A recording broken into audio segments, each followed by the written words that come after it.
SIT విచారణకి కేసీఆర్ని పిలిస్తే బీఆర్ఎస్ పార్టీ నాయకులు హరీష్ రావు వాళ్ళందరూ గగ్గోలు పెడుతున్నారు. టీఆర్ఎస్ నాయకులంతా కూడా ఏదో జరగరాంది జరిగిపోయిందని చెప్పి హడావిడి చేసే ప్రయత్నం చేస్తారు.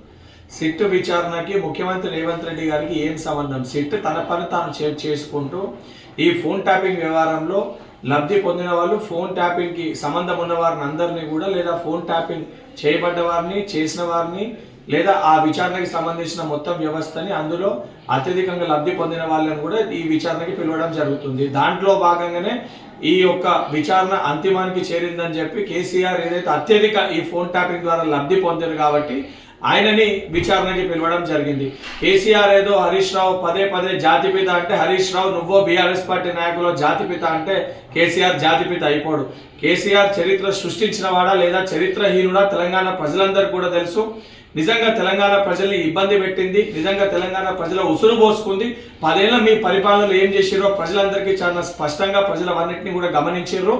చట్టానికి అందరూ సమానమే. సిట్టు విచారణకి అందరూ వెళ్ళినప్పుడు కేసీఆర్ ఏదో అతీతుడు, మహాత్ముడు, సిట్టు విచారణ పిలవకూడదు, సిట్టు విచారణకి కేసీఆర్ని హాజరు కాకూడదు, పిలవడం తప్పు అనే విధంగా మున్సిపల్ ఎన్నికల్లో నీచానికి దిగజారి ఏదైతే మీ రాజకీయ లబ్ధి కోసము ప్రచారం చేసే ప్రయత్నం చేస్తున్నారు.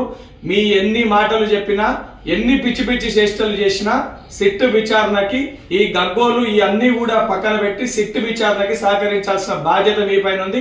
ఇప్పటికన్నా డ్రామారావు, హరీష్ రావు ఇటువంటి చిల్లర్ పాలిటిక్స్ ని ఆపేసి సిట్ విచారణలో హాజరై మిమ్మల్ని మీరు ప్రూవ్ చేసుకోవాలి తప్ప ఈ డ్రామాలన్నీ ఆడితే కూడా తెలంగాణ ప్రజలు ఇవన్నిటిని కూడా గమనిస్తున్నారు. తప్పనిసరిగా వీటన్నిటికీ జరిగే మున్సిపల్ ఎన్నికల్లో కూడా మీకు తగిన గుణపాఠం నేర్పిస్తారు.